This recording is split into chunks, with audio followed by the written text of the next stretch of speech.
Good afternoon and welcome to the Midday News. Here's what we have in the bulletin.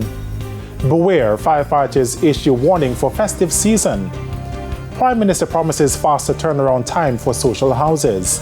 And later in sports, Jamaica tellers in search of new ownership. Thank you for joining us. I'm Shane Masters and here are the details. Firefighters in Westmoreland are again urging citizens to be cautious during the festive season. Head of the parish's fire department, Rudolph Seaton, says there are two areas of concern. Another problem that we have at this time of the year is with persons who are using Christmas lights. We realize that some of these lights are made to be used on the inside and persons are using them on the outside. And so it can create a fire. So we are calling on persons, when you're buying your Christmas lights, read the packages very carefully to make sure you use them according to how they were intended to be used. Fires aside, the firefighters also have another major issue to deal with. We operate the emergency medical services out of the parish of Westmoreland, Savlamar and Negril. And we realize that we have to attend to a lot of, or respond to a lot of motorcycle accidents, because these persons who are driving these motorcycles, they tend to be reckless, especially at this time of the year. And so, we want to call on the road users, not only those who are driving motorcycles, but also motor vehicles, not to drive under the influence of alcohol and to use the road safely, because it puts a strain on our limited resources when we have to respond to so many calls during this time of the year. Now, in light of concerns about the shortcomings in the labour market, Principal of the Manchester High School, Jasper Gabriel, says new pathways are being created to equip students with the necessary skills. He says this has been the case at many traditional high schools, and there's a hope that the students will successfully be integrated into the labour market. Even in traditional high schools like ours, we are creating more pathways, finding more ways to provide more skills training through mechanical engineering, through human ecology, through AutoCAD, that's drawing, through building technology, because these areas are so much in demand. We have to be recruiting skilled labor in many areas into this country because we have not sufficiently equipped our people in terms of providing these essential services. Recently, Prime Minister Andrew Holness revealed that some local companies are contemplating importing labour to fill vacant positions due to the lack of skills in some areas. The Permanent Secretary in the Ministry of Education has given an indication where chunks of the ministry's budget will be used in the new fiscal year. The full budget will be tabled in another 3 months, but Dr. Cassan Troop said hundreds of millions of dollars have already been pledged for parenting support programs. The Ministry of Education is committed. We stood with the agency last year, and in addition to the regular budget of the agency, we invested approximately $300 million in parenting education, and the Ministry of Education will again invest another $300 million in this upcoming financial year. That's how we were able to reach 60,000 plus parents more. Through the efforts of the NPSC, we pulled on the tentacles in our schools, the guidance counselors, the deans of disciplines, because we can't do it alone. School leaders are also being encouraged to build stronger partnerships with parents. It comes amid a recognition that social media is making it harder for schools to operate due to the overexposure of incidents involving students or teachers. Nothing stays quiet or private. There's no private moment in anyone's school. Not anymore. And so it is more a sense of emergency than ever before that we have to do more for our society. Broken homes, broken communities. Can you just imagine what will be happening in our schools if we don't do something deliberate and intentional? Dr. Troop was speaking at a National Parenting Support Commission graduation ceremony.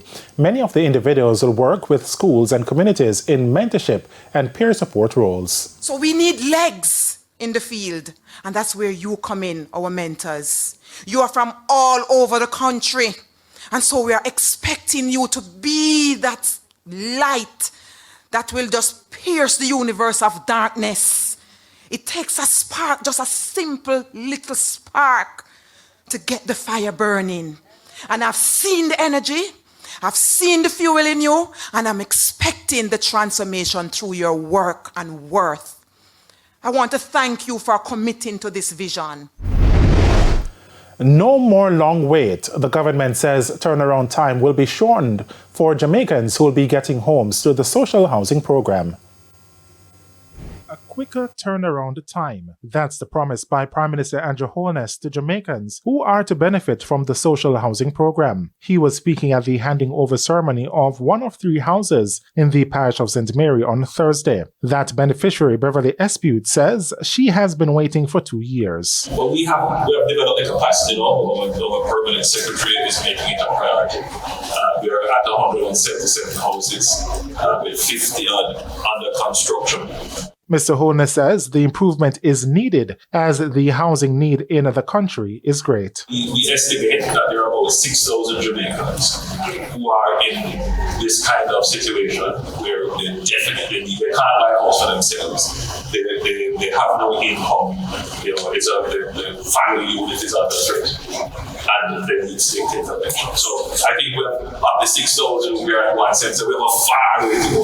No, government will not be able to address all 6,000. But as our economy, and I keep going back to that, as the economy gets better, more people get employed, people will be able to lift themselves out of poverty. So we're trying to treat with all Jamaicans, everyone who is poor, dispossessed, who feel like the society doesn't care about them. That's not the case. And again, an appeal for more persons to join the country's labor force. We were just talking a while ago about the construction of this house. We noticed that the prices have moved up a bit. And one of the areas in which the prices have moved is labor. And in terms of construction, the contractors are telling us they can't find labor. But here we have young youth who is not necessarily employed. So part of what I'm trying to do is to improve the conditions of households so that the household unit can together determine how they get their income and how they're going to contribute their labor to the society. There's a view this afternoon that there could be an increase in voter turnout for the upcoming local government election due to the recent salary hike for councillors. Political commentator Dr. Paul Ashley said candidates will work harder to pull out voters to secure a seat in the respective municipal corporations because of a massive salary increase. He was responding to the latest Don Anderson poll, which shows an increase in voter apathy. Local government elections traditionally in Jamaica had very low turnouts because people never take local government seriously. Mm-hmm. Local government could hardly do anything. They didn't have any funding. However, I must tell you, with the recent increases in remuneration to all political office holders, there might be a resurgence in the interest in local government. It might be interesting now and viable for people to want to turn councillors and people to get involved because, look here, money they're around. Mm-hmm. It's not like say broke again, totally broke. In April this year, councillors' salaries surged from $1.6 million per annum to $5 million. And it's time for a break here on the Midday News. Stay with us, more stories when we return.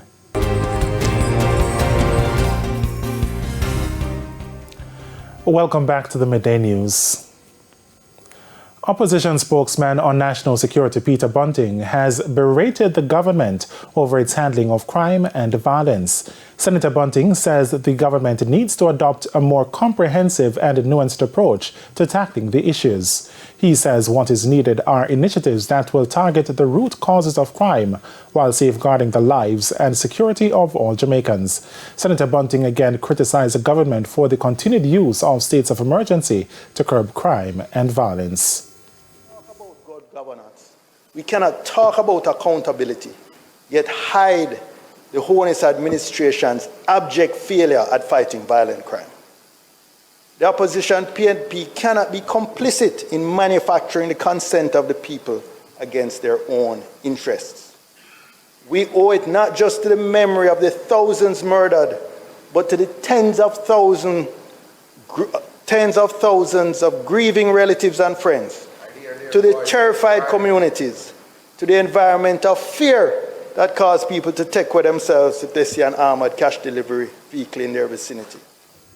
Further to the launch of the Agriculture Ministry's Backyard Garden project, several backyard gardening kits were distributed to persons wanting to join the program.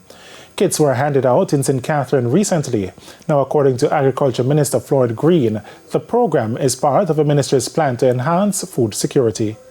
Part of what we've recognized is that it's important, especially as we battle climate change, for our householders to prioritize planting their own food, right? And the Ministry of Agriculture, Fisheries and Mining, we want to facilitate that.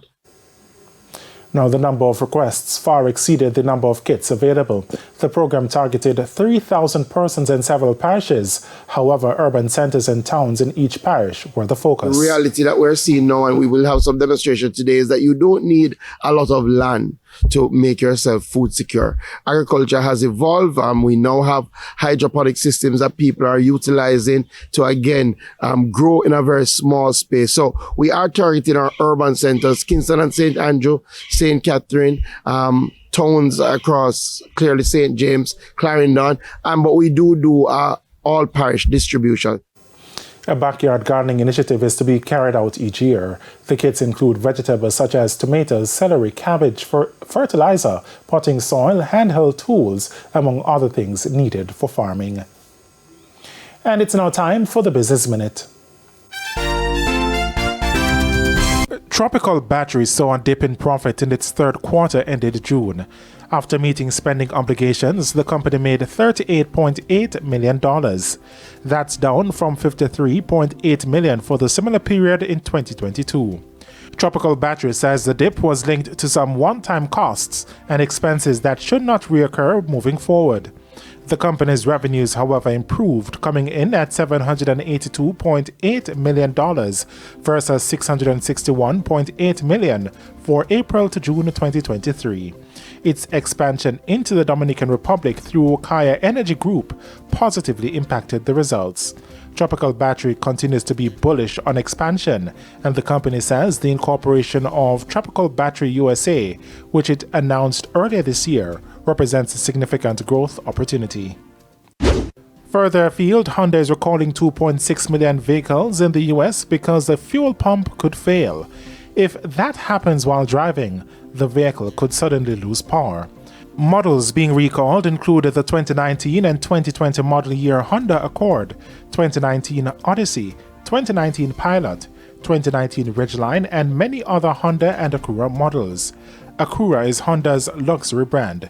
In early February, Honda will start notifying owners of affected vehicles to go to a Honda or Acura dealer to have the fuel pump replaced at no charge. And that's it for the Business Minute. Time now for the top regional and international stories. In news from the region, Antigua and Barbuda has extended the recall of all machine-readable passports indefinitely.